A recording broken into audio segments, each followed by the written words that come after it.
Hi guys, my name is Jake. Welcome to Canadian Cutting Edge, and today we're taking a look at scissor attachment for the Hapstone sharpening systems. They've got two main scissor attachments coming out. The R1, the first batch of them sold out already, the R1 attachment. The next batch is coming out November 4th or later. And if you've got the R1 system, you can go to Hapstone, go to the page where they got the R1 scissor attachment. I'll have a link down below. And you can register with your email, and they'll send you an email as soon as they're in stock. I talked to the Gritomatic today. He says they're going to be in on November 4th. So that's pretty soon, and available directly from Gritomatic. I think they'll be on Gritomatic's Amazon page as well, probably a few days after that. Well, he'll have to ship them to Amazon, and then Amazon will have to get them in stock, and then they'll be sold that way as well. So if you really want one soon, the quickest way is to get it through Gritomatic, $79 US. And if you've got the M2 or the V6 or the V7, they've got those in stock right now for $70 US. And they're also on Amazon right now. And if you go to Amazon, where's my sheet? There it is. They are $82.90 at Amazon. That's with Prime free shipping. So the shipping cost is already included. Gritomatic does charge a little bit of shipping, so that's why the price difference is different. The actual cost to you by the time you get it to your house is very much the same either way. So it's up to you how you want to get it. Now, why do you need an attachment to sharpen scissors? Why don't you just sharpen them the way you do knives? Because after all, scissors are really just two knives, that are linked together somehow. And, they sharpen on what would be the spine instead of the blade edge, cutting edge normally. So if this is a knife, or if you hold it this way, it's on this edge. So if I clamp this into my sharpening system and I wanted to grind this, how would I do that? Well, the thing is, that angle there is usually between 70 and 85 degrees, usually between 80 and 85 degrees. And so, if you had a sharpening system and you wanted to slide your guided rod on there, you would have to have a very tall pivot post and then very long rod that holds your stone.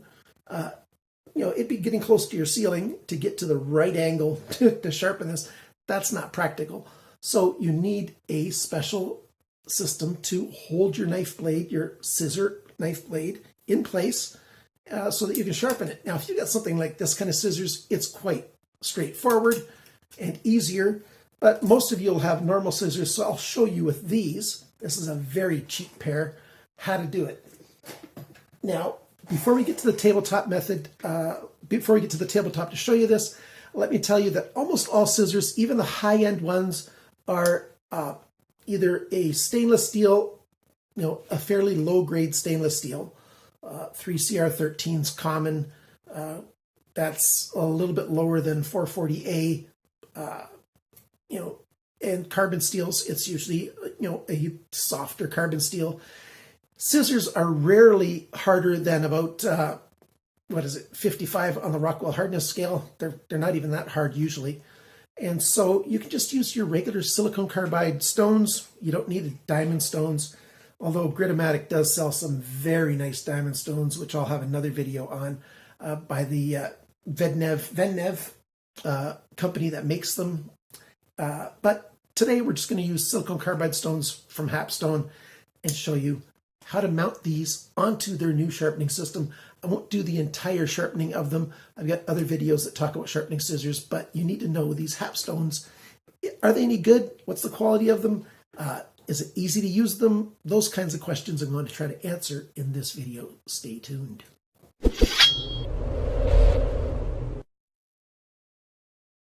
First, I'll demonstrate on the R1 how this is done. Let me, just for ease, I'm going to take the sharpening rod right off, just so that's easier to show you. So here's the R1 with its rotating system. And you got one of these screwdrivers with your system when you bought it. And it's easy enough, just the same way you put on this rotating head, you take it back off. Whoop, I got to loosen it far enough. There we go. and you get your new system for the R1, and label side up, you slide it in place and you tighten it down. It's really that easy. Make sure it's all the way bottomed in, and you don't need to do any super tightening.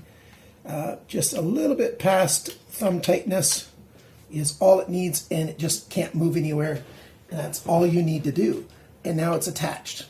Now, how you adjust everything on here is very, very simple, and you do it the exact same way with the other system as well.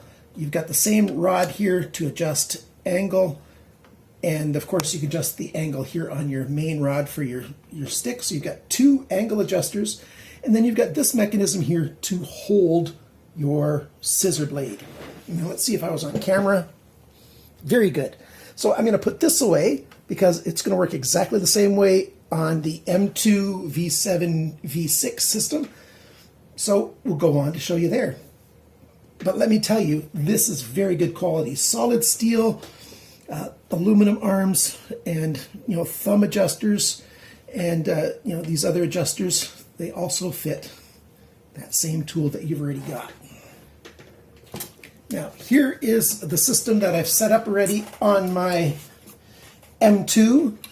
It fits the exact same way on the V7.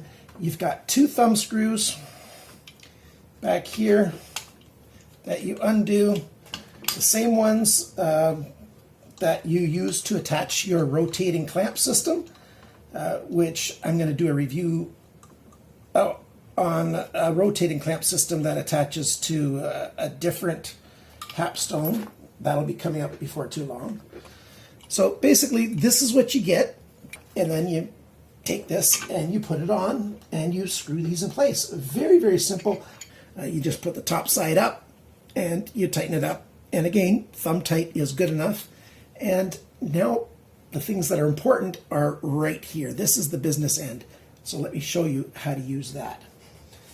Before I get too far, I'm going to remember to put on one of my Hapstone stones. If you're not changing the angle, and you shouldn't change the angle on your sharpness, the F400 stone or the 400 grit stone is good enough to do everything that you need to do on basic scissors. If you've got like fabric shears, you might want to start with 400 and then move up to higher grits. But all your basic sharpening stones all your basic scissors for household scissors, I think the 400 grit silicon carbide stone is good enough. But now let me get those scissors and show you how to attach them on here, because that's the important thing. Now for scissors, you don't need a digital angle finder because you're not going to be changing the angle at all. You just take your scissors, and the angle that was ground at the factory, you just take a Sharpie marker or any kind of permanent marker, and you just mark up the whole grind, not the whole grind, but a good length of that grind. Put marker on there so that you can see exactly what's happening. And so all you have to do is loosen up this middle one, and I've already pre-loosened it. Loosen up these guys too, just a little bit, just so that they are available to fall down. You can see some residue here because I've used this already quite a bit. And what you want to do is have this blade as close to horizontal, 90 degrees to this post, if you can, as close to that as possible. And you put it across here, and you try to get that angle, and you tighten this up just a tiny bit, and then you use this thumb tightening to get it properly so you don't over tighten anything, you don't have to wreck anything. Now that probably could hold it, but what you do now is take these paddles, you just push it up to touch the bottom of the blade, what would be the spine of a knife, and then you tighten that up a little bit to hold it in place. There you go. And now it's all in place, and this arm's just hanging. Now some scissors, depending on how you get access here, your blade might be sitting like this. Not a problem with these systems because they're so, they got this thin bar here. It's the stone. The stone can get pretty close, even though, it's over a little bit. Not a big problem, but you do want to, if you can, you want this to be perpendicular, vertical, or further away than that, if you can. So now all you do is, you've got your stone on, this is tight, you just do one slide across there a little bit, and then you take a close look, where on that edge did it grind? If it ground on the edge of the blade that's furthest away from you, then you're just doing the very cutting edge, and you're going to change the angle of the grind if you do that. But this is just barely touching there, so I know I need to go higher, so I go a little bit higher. Oops. And then I slide it across again. Okay, now I'm just sliding across the heel of it, but it's still not level. And I can play with this if I want to until I get it just right. But there's another adjustment as well, and that's right here. Hopefully you can see it. Let me see. Yeah, you can see this. But I'm going to take the scissor out of the way just to show you anyway more clearly. So let's undo this to take the scissor out of the way. I can change the angle that everything's sitting at by adjusting this. So here we've got an arm that is spring held. You pull back so you can change where you're pulling it from, and it goes forward, and you loosen it. And now you can change this angle. So you've got this angle that you can adjust with, and you've got this that you can adjust with. And between the two of them, you'll be able to get it just right. So you just tighten it a little bit and don't over tighten. And it's very good to turn this so that it's back and away. So it's out of your way on this side so that your scissor can go on here and not get in the way of that little arm. Because if that arm's in the way like that, now I go to try to put this on. And you see this, I don't have room. So remember to take this and point it away, and then you can hold your knife, your scissor in place properly. Put that level like that, and push this one back up again. Snug it up a little bit. So all those ways of adjusting it work very well. And how do I sharpen it? Well, I start at one end, and I just walk across,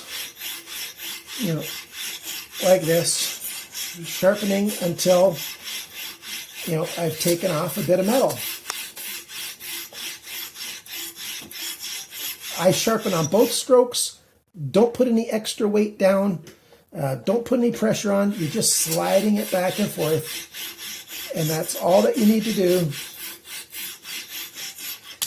until, you've done that. You don't need to polish it with stropping or any polishing compound or anything. You can go higher grit if you want to, but this cheap budget knife will get a brand new life now just with those few strokes on a 400 stone, and you're done. It's really that simple.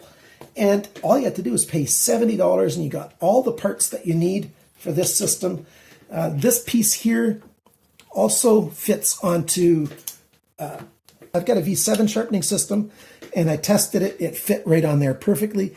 I don't have a V6 to try it on, but it's really that simple, easy to use, and this is the best sharpening system for scissors, the attachment, that I found from any manufacturer. Nobody else makes it simpler than this, and this thing it's higher quality than is necessary. That's the way I'll say it. They could have made this cheaper. The only plastic here is, this is some kind of glass-filled resin or nylon or plastic of some kind. That's the only piece here that is not metal, other than, some washers. There's some nylon washers that are used to put it together. Just like these white nylon washers in here. You've got washers, and that's it. Everything else is some kind of metal, and it's great.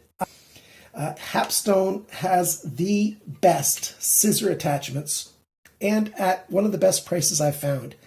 $70 US for the system that works with the M2, V6, V7, and $79 US for the one that goes with the new R1.